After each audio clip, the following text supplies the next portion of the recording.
Hi, everybody. Let me ask you a question. How many of you sleep on the job? Raise some hands. Allow me to present to you a provocative proposition. If you don't sleep on the job, you should be fired. Let me tell you why.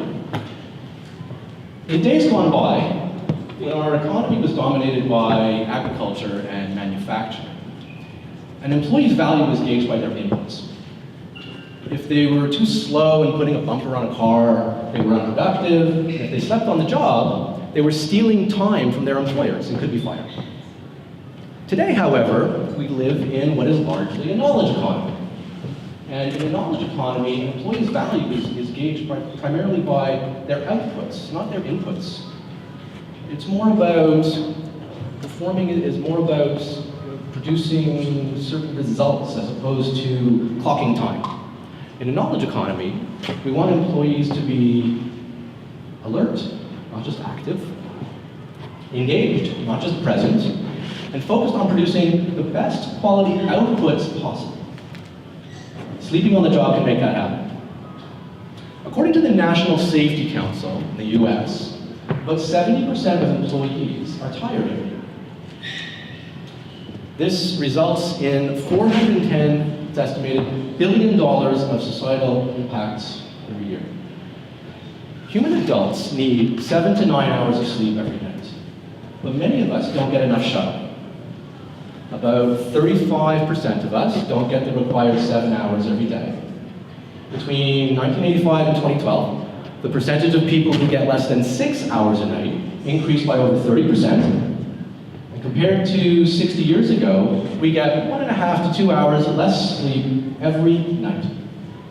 And the ensuing fatigue has problems both on the job and off the job. For example, 1 in 25 drivers admit to falling asleep at the wheel in the last 30 days. The problem is so bad that the Center for Disease Control and Prevention in the US considers inadequate sleep a public health epidemic.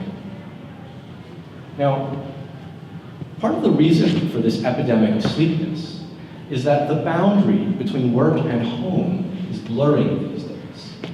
The vast majority of us now have smartphones. We have about 200 people here, right? How many of you do not have a cell phone? One brave soul. The ubiquity of information and communication technologies these days allows employees to be contacted any time of the day and night, both on and off the job. In fact, 84% of employees report needing to be contacted after hours at least some of the time. What this does is it essentially puts employees on call. And guess what research shows us what happens when employees are on call? They don't sleep as well. So not only do societal trends reveal a reduction in the amount of sleep and quality of sleep that we're getting, but technological trends that interfere with our ability, that blur the boundary between work and home, are exacerbating the problem. And this is terrible, because work tires us out. And sleep is one of, if not the most important recovery mechanisms that we have. And so I say, to combat the epidemic of sleepiness, we should allow the blurring of the line between work and home to go both ways. If employees are going to be required to be contacted after hours, then they should be allowed to sleep on the job. If employers are going to interfere with employees' leisure time and their ability to recover from their daily job demands, the needed recovery should be allowed to occur at work. And there's been a lot of evidence supporting the business case for this. Naps as short as 10 to 30 minutes can restore alertness, reduce fatigue, and improve performance. Lots of companies like Ben & Jerry's, Zappos, Nike, all allow their employees to sleep at work. The idea that we shouldn't sleep on the job is an outdated taboo from a bygone era.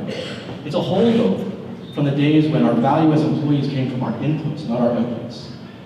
Progressive organizations today recognize that employees can't do their best job if they're tired. Essentially, if you're tired at work, you're stealing performance from your employer. So if you're not sleeping on the job, you should be fired.